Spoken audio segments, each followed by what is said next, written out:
I've always felt like things have been difficult for me. And I felt like if you continue to use brute force and power through those difficult things, there would be a great reward on the other side of that. I want to talk about how recently fishing has changed my perspective on how I think about running my businesses, a bit about my life as well. So a little bit of backstory. I've ran several different companies. I think I've had 8 or 9 small businesses, some of them a little bit bigger than others. I've always had this idea in my head that when you do the hard things, life gets easier. In fact, that's a quote from one of my mentors, Lee Cockrell.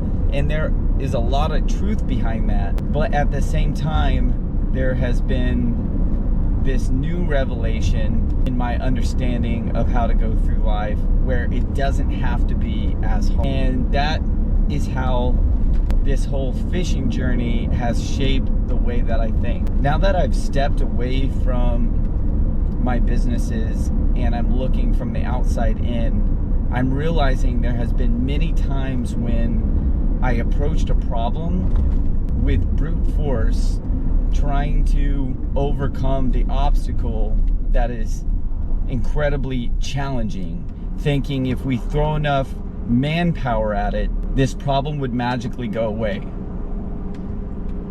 That was the concept of do the hard things. Let's keep going, keep driving, keep pushing. For some reason, since I've been fishing and experiencing more of these peaceful, serene landscapes where I have plenty of time to clear my mind and just think, I've began to realize that life doesn't have to be full of brute forcing your way through something to try to just make a dent to where this obstacle isn't as hard anymore. Sometimes there's just another path, and that path has less resistance. I've always been stubborn to this.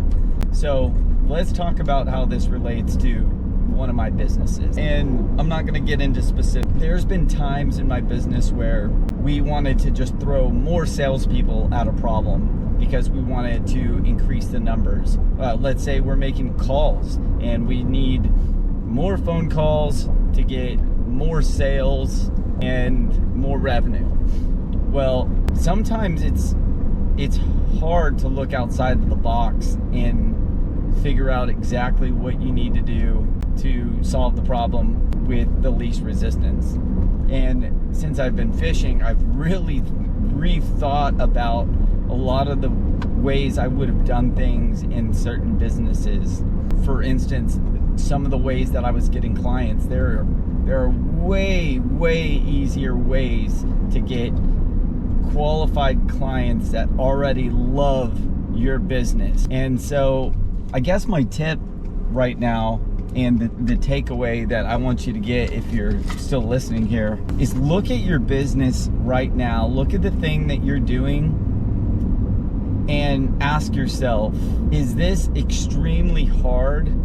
And am I just throwing more fuel on a problem that's getting a very minimal gain? Could there potentially be a path that has less resistance? I can't give you the answers, and even in my own businesses, I don't have all the answers, but I do know that I have been stubborn for longer than I should.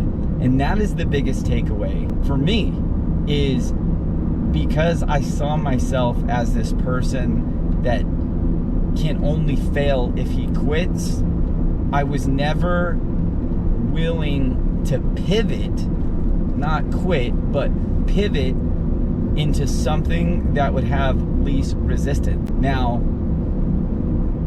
let's talk about this for a second. As an entrepreneur, I wanted to succeed in business. So being stubborn and continuing on one path with a business that is not doing well And if you just decided to quit that, you would feel like a failure. But what if you changing directions and doing something slightly different or in the same vein or completely different got you to your goals faster? Would that be quitting, or would that be choosing a path of least resistance that leads you to something greater and better? This is deep stuff that I have struggled with, and I genuinely believe if I could go back today, I would have made choices to pivot sooner rather than be stubborn and continue to find the most efficient way of doing something, or being stubborn and just applying brute.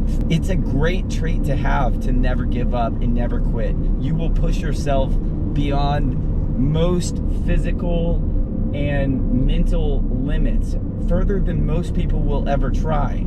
So that is why I say it's a balance. You have a gift if you are stubborn and never give up, but you have a curse if you're not willing to pivot and take the path that has the least resistance.